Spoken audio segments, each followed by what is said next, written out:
Doctor గారు, చాలా మందికి ఎముకల్లో చాలా బలం తక్కువగా ఉంటుంది.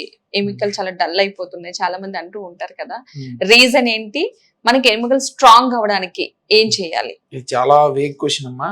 ఎముకల బలహీనత అనేది ఒక చాలా పెద్ద టాపిక్.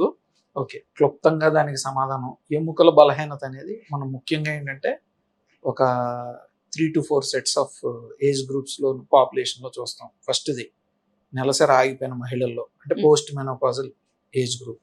అంటే వాళ్ళకి ఏంటంటే ఈస్ట్రోజన్స్ అనే హార్మోన్స్ తగ్గిపోవటం వల్ల ఇమీడియట్గా వాళ్ళ ఎముకలు డల్ అయిపోవటం అనేది జరుగుతుంది. అదొకటి. అంటే 45-50 ఇయర్స్ దాటిన ఫీమేల్స్.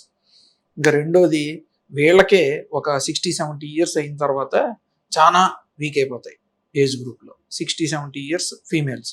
అలాగే మేల్స్లో అంటే మగవాళ్ళలో కూడా ఇదే ఫిజియాలజీ అంటే బయాలజీ అనేది మనకి 60-70 ఇయర్స్కి జరుగుతూ ఉంటుంది.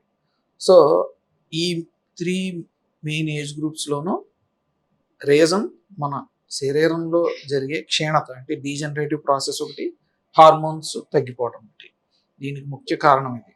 అండ్ ఇంకొకటి, ఈ మధ్య కాలంలో ఏంటంటే చిన్న వయసు నుంచి ఎముకలు బలహీనంగా ఉన్నాయి అని కొంతమంది వస్తున్నారు అన్నమాట. దానికి ముఖ్య కారణం ఏంటంటే ఎక్సర్సైజ్ లేకపోవటం, ఓవర్ వెయిట్ అవటం, తర్వాత ఈ ఫుడ్ అనేది ప్రిజర్వేటివ్స్, తర్వాత సరైన పోషక తత్వాలు లేని ఆహారం తీసుకోవడం దానికి ముఖ్య కారణం.